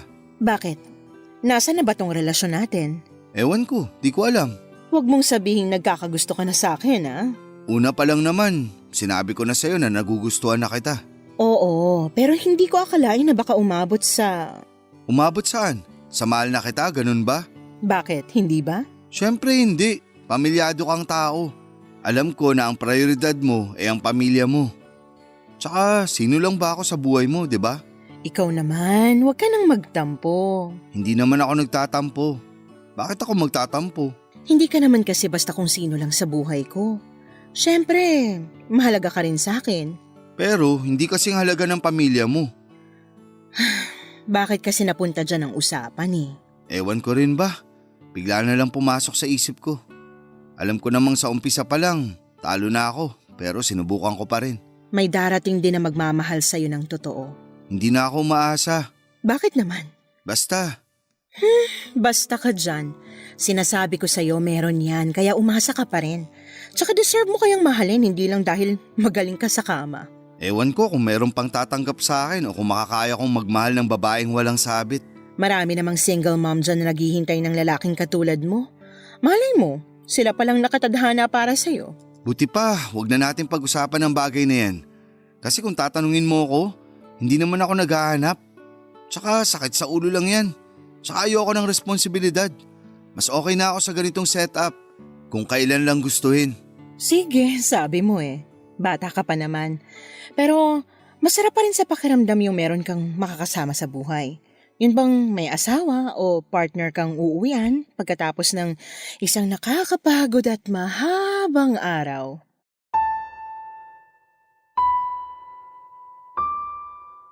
Papadudot, kung may mga lalaking sumisiping sa ibang babae para magparaos. Alam ko na ganun din ang ginagawa ng mga nakakapareha kong may kinakasama o asawa na. Katulad na lamang ni Marie Chris at Sylvia, alam ko na parausan lang ang turing nila sa akin. Hindi nila ako kayang piliin o ipagpalit sa mga pamilya nila dahil sa uli mas matimbang pa rin ang mga ito kesa sa akin. Tanggap ko na yon, pero pagkatapos ng usapan namin ni Sylvia ay aminado akong masakit pa rin pala. Kahit naman ganito ang pagkatao ko ay naghahanap pa rin ako ng tao na totoong magmamahal sa akin. Kaya nga upang malibang at makalimutan ang sakit na nararamdaman ko ng panahong yon, ay bumalik na lamang ako sa dati kong gawain. Nung pakiramdam ko ay malapit nang mawala sa akin si Sylvia dahil baka anumang sandali ay itigil na niya ang ginagawa namin, ay hindi naman ako pwede na magmukmuk lamang habang buhay.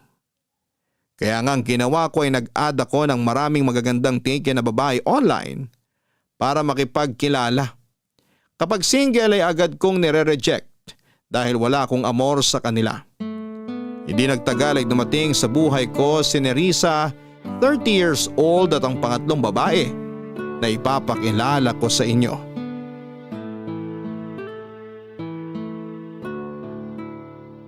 Oh, tapos?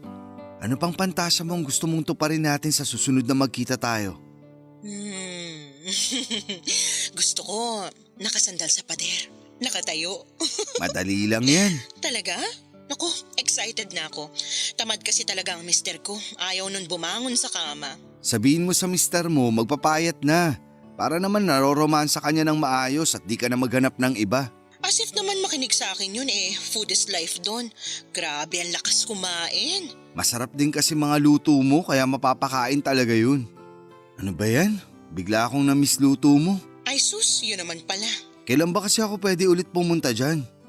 Hindi ko pa alam pero saka na. May sakit si mister ko eh. Nagkasakit pagkagaling sa probinsya nila tapos nahawa niya pa yung anak namin. Ay, eto nga, busy ako sa pag-aalaga kaya ngayon lang ako nakakuha ng oras para makapag-video call sa'yo.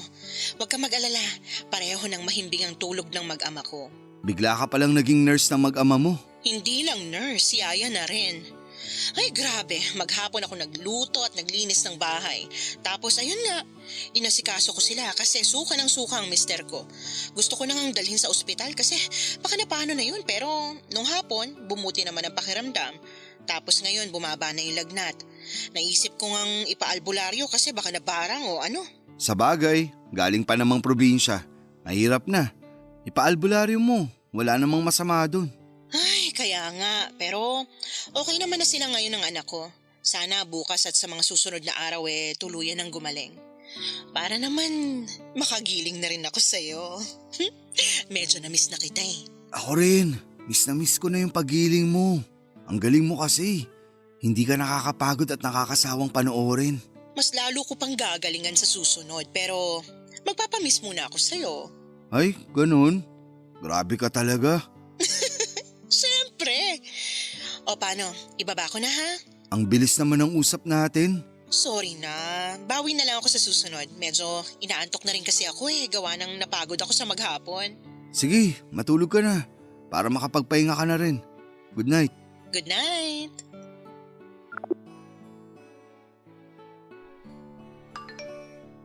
Uy, si Nerissa. Teka, video call ko nga.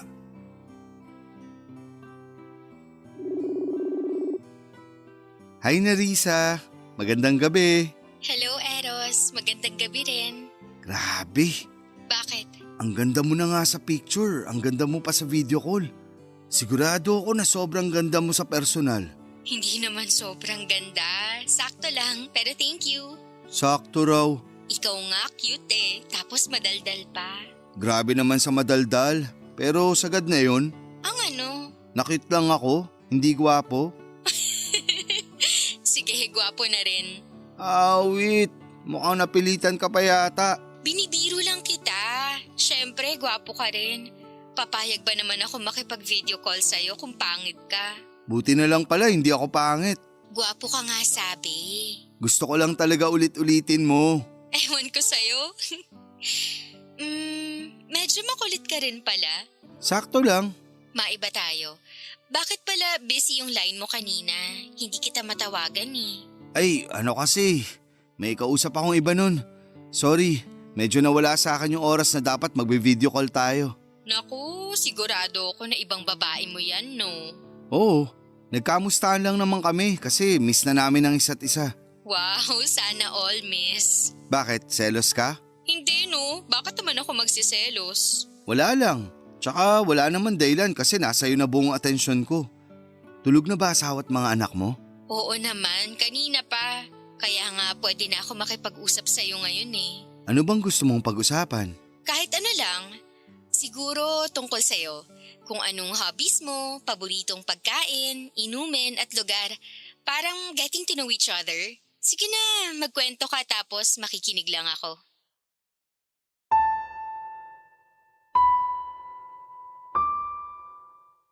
Katulad ni Sylvia, isa ring hot mama si Nerissa. Kaya nga unang kita ko pa lamang sa display picture niya sa Facebook ay nagandahan na talaga ako sa kanya. Artistahin din siya at malakas ang apil kaya naman kulang na lang ay tumulo ang laway ko sa pagnanasa sa kanya, Papa Dudut. Ang sarap niya ring kausap at parang walang patay na sandali at aaminin kong unti-unti nang natuon kay Nerissa ang buong atensyon ko. Pero lilinawin ko lang na hindi pa rin naman tapos ang relasyon namin ni Sylvia ng mga panahong yon. Kaya lang ay dumalang ang mga pagpuslit ko sa bahay nila. Gawa ng nag-iingat kami na mahuli ng asawa niya. Mabuti na lamang at mayroon na akong Nerissa ng mga panahong yon. Ay pinagpapantasyahan ko na rin. At kahit na hindi pa naman kami nagkikita, masasabi ko na katulad ni na Marie Chris at Sylvia at ng iba pang tike na babae na nakarelasyon ko ay sigurado akong masarap din at magaling din sa kama si Nerissa. Papadudot kong tatanungin ninyo ko kung nakakaramdam ba ako ng konsensya dahil maling-mali ang ginagawa namin ng mga babaeng nakakarelasyon ko ng mga panahong yon ay hindi ang sagot ko. Para sa akin ay tao lang ako na may pangangailangan. Tao lang din ang mga babaeng yon sa buhay ko at may dahilan kung bakit kami pinagtagpo ng kapalaran. At yun ay upang tugunan ang pangangailangan ng bawat isa. Sa pagpapatuloy ng pag-uusap namin ni Nerissa, unti-unti kong kinuha ang loob niya para masabi ko sa kanya ang matindi at malalim kong pagnanasa. Nang mga panahong yon kasi ay hindi pa ako ganon kasigurado kung papayag siya sa gusto kong mangyari. Plano ko na kasing magtapat sa kanya na nagugustuhan ko na siya. Nayayayain ko na siyang may mangyari sa amin, Papa Dudut. Sabi mo may tatanong ka sa akin. Ay oo, Ano yun? itatanong ko lang sana kung hindi ka ba nai-inlove sa mga nakakarelasyon mong taken na babae online? Bakit mo naman natanong yan? Curious lang. Ah, okay. Sige na, sagutin mo na. Hindi ko masabi. Paano hindi mo masabi? Ibig sabihin yan, oo, kasi hindi mo nga masabi. Madali lang naman sabihin hindi. Oo na hindi. Ang labo naman nun. Malabo kasi kahit ako di ko maintindihan yung nararamdaman ko.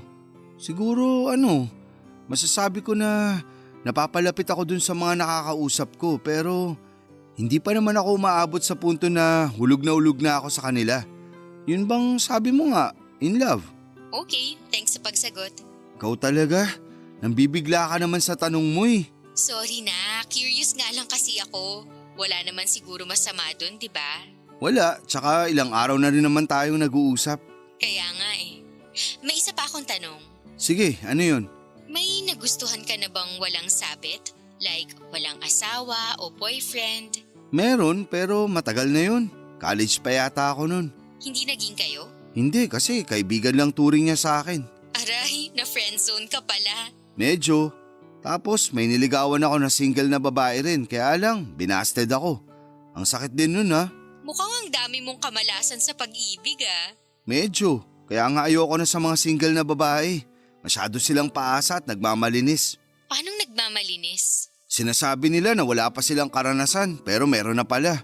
Ayoko ng ganun. Mabilis ako ma-turn off. Kaya nga sa mga may asawa o single mom na lang ako pumapatol. At least, alam kong may karanasan na sila at mas totoo sila sa sarili. Pero sa lahat ng mga pinatulan mong taken at single mom, ikaw lagi ang mas bata? Oo, lahat sila mas matanda sa akin. Parang ako, kasi mas matanda ako sa'yo. 2 taon lang naman, di na yun masyadong malayo. Ilang taon ba yung pinakamatandang pinatulan mo? Siguro yung 48 years old. Wow, may asim pa ba yun? Meron pa. Okay, mabuti naman. Grabe na talaga yung mga tanungan mo. Feeling ko sumabak ako sa question and answer portion ng isang pageant. Ang OA mo naman, hindi naman ganun yun, no? Curious lang talaga ako, saka gusto ko lang din maintindihan kung bakit mo yan ginagawa. Alin?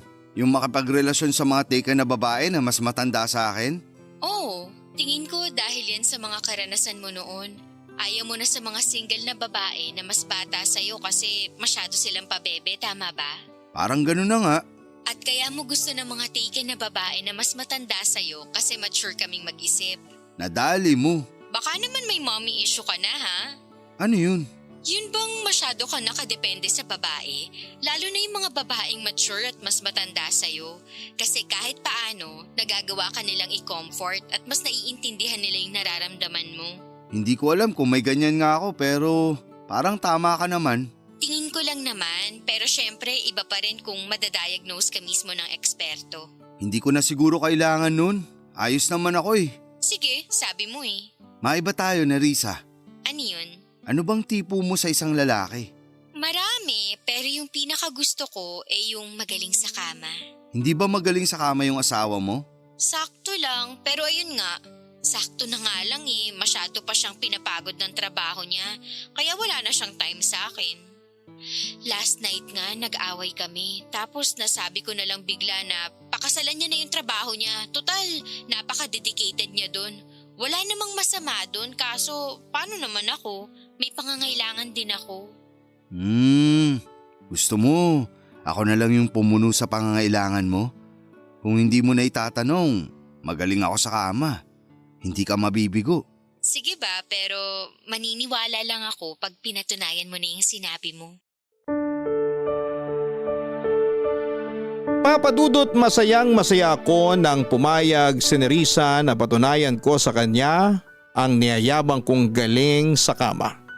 Siguro ay natcha-challenge din siya dahil walang kalatoy-latoy ang asawa niya at mukhang hindi na siya masaya sa buhay romansa niya. Kaya nga pakiramdam ko ng mga panahong yon ay tagapagligtas ako ng natutuyo niyang katawan at pagkatao. Hindi nagtagal.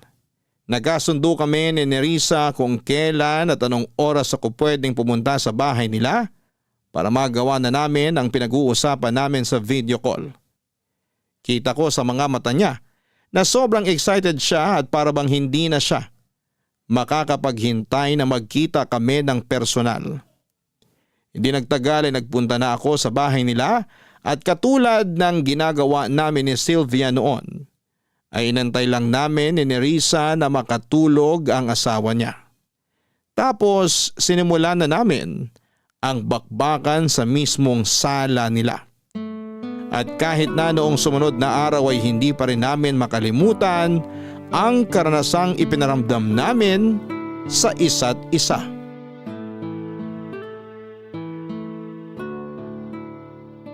Grabe, hindi ko akalain na aabutin tayo ng 6 na rounds kagabi. Oo nga eh, kaya kagigising ko lang ngayong hapon. Napagod ako. Ikaw, hindi ka ba napagod? Napagod din, kaya nga pag-alis mo kanina nakatulog na ako dun sa may sofa. Talaga? Sa sofa ka na pala natulog? Oo, takang-taka nga yung asawa ko kung bakit dun ako natulog. Kaya nagdahilan na lang ako na kunwari nag-sleepwalk ako. At naniwala naman siya? Oo, kasi nakwento ko naman sa kanya na nagsisleepwalk ako nung bata ako. Pero eme lang naman yun kasi ginusto ko rin naman na matulog sa sofa kasi sinisinghot ko pa yung amoy mo na naiwan doon. Wow naman, parang bigla yatang nag-init ang katawan ko ah. Akala ko ba pagod ka? Oo nga pala, naubos takas ko sa'yo. Grabe ka. Diba, sabi ko naman sa'yo, gusto ko sa isang lalaki yung magaling sa kama. Kaya dapat hindi ka na magulat na magaling din ako. Kaya nga eh. Pero ano sa tingin mo? Ang ano? Pasado ba ako sa'yo? Oo naman. Kahit na sinabi mong napagod ka, still umabot pa rin tayo ng round 6. Grabe kaya yun. Ang intense. Kaya nga eh. Thank you pala. Saan naman? Kasi pumayag ka na patunayan ko sa'yo yung mga pinagsasabi ko sa video call. Pumayag ka na may mangyari sa atin. Yun ba? Walang anuman. Pareho naman tayo enjoy eh. Para sa akin, yun na yata ang pinakamasarap na karanasan sa kama na naranasan ko sa tanang buhay ko. Talaga? Ang malas mo naman pala dyan sa asawa mo. Hayaan mo na. Swerte naman ako sa kanya sa ibang bagay. We can't have it all, ika nga. Pero okay lang yun kasi may ibang tao na darating sa buhay natin para punan yung mga pagkukulang ng mga partner natin. At ako yun? Oo, sino pa ba? Masaya ako na napasaya kita. Pakiramdam ko, yun na ang bagong misyon ko sa buhay. Yun bang magpasaya ng mga taken na babae? Nako, hindi mo yan masasabi pag nakakilala ka na ng babae na mamahalin mo ng totoo. Pustahan, magiging loyal ka ng wala sa oras. Siguro, pero habang hindi pa siya dumarating, enjoyin ko na lang muna ang buhay. Pero pag dumating siya, timbrihan mo lang kami kasi willing naman kaming ipaubaya ka sa kanya. Hindi ba talaga pwede na pag marami, mas masaya? Naniniwala pa rin ako na sa isang tao lang tayo magiging masaya. Talaga? Bakit hindi ka loyal sa asawa mo? Loyal naman ako sa kanya kasi sa mata ng Diyos at batas ng tao kasal kami. Mag-asawa kami. Pero sabi ko nga, meron siyang hindi mabigay sa akin na nahanap ko sa'yo kaya sinamantala ko lang. Pero kung papipiliin ako sa inyong dalawa, yung asawa ko pa rin talaga. Uy! Pumreno ka naman. Ano bang ginawa ko? Nakakasakit ka eh. May nalalaman ka pang mas pipiliin mo siya kaysa sa akin hindi naman kita pinapapili. Sorry na, wag ka na magalit. Hindi naman ako galit. Pero para lang sa kaalaman mo, hindi ako magkakagusto sa'yo ng higit pa sa inaakala mo. Kaya di mo kailangang mamili sa amin ng asawa mo. Magsama kayo. Pagbuling ko pa kayo eh.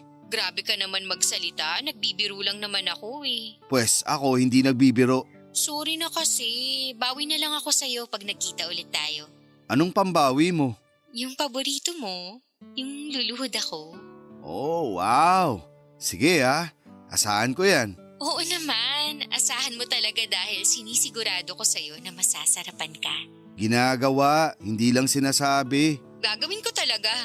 Ako pa naman yung klase ng babae na ginagawa talaga ang sinasabi. Sige, hindi na tuloy ako makapaghintay. Pero mukhang kailangan ko muna mag-ipon ulit ng lakas. Kasi pagod pa talaga ako sa nangyari sa atin kagabi. Oo nga halata rin sa boses mo.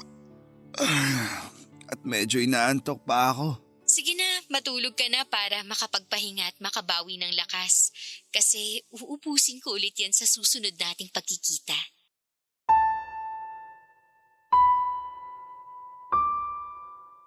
Papadudot, hindi ko na namalayan na nakatulugan ko na lang si Nerissa habang ka-video call. Sobra kasi akong napagod sa nangyari sa amin kaya kinailangan kong bumawi ng lakas. Pero energetic naman ako pagkagising at nasa good mood na rin. Iba talaga ang nagagawa ng maayos at kompletong tulog. Gaya ng pinag-usapan namin ay meron ulit nangyari sa amin ni Nerissa sa sala ng bahay nila ng mga sumunod na gabi at sa tuwing tulog na ang asawa niya. Ang sarap kasi sa pakiramdam kung may kaunting nervyos at thrill.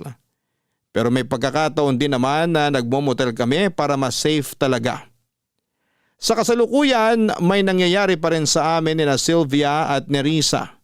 At hindi ko alam kung kailan ako titigil sa paghahanap ng mga babaeng may asawa o kinakasama na online para makipag-usap at makipag-romansahan.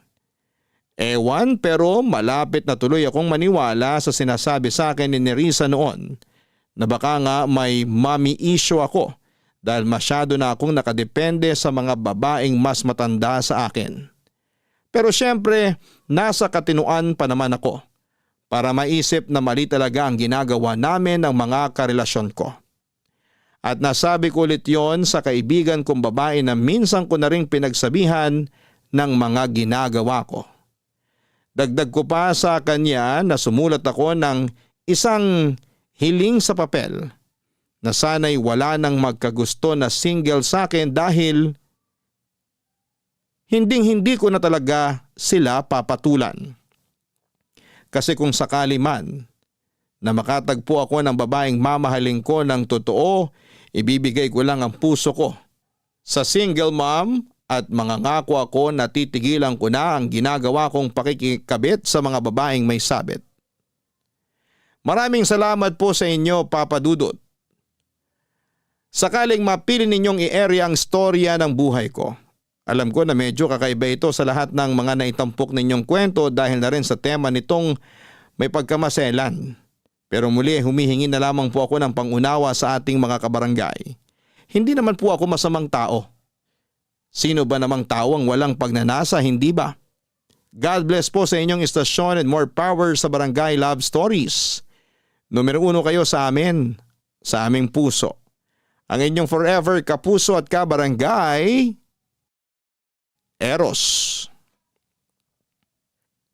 Mga kabarangay, kapag pinagkaitan tayo ng pagmamahal ng ibang tao ay naiipon ang mga dulot nitong hinanakit sa ating puso at nabubuo ang maling interpretasyon sa isipan natin tungkol sa pag-ibig.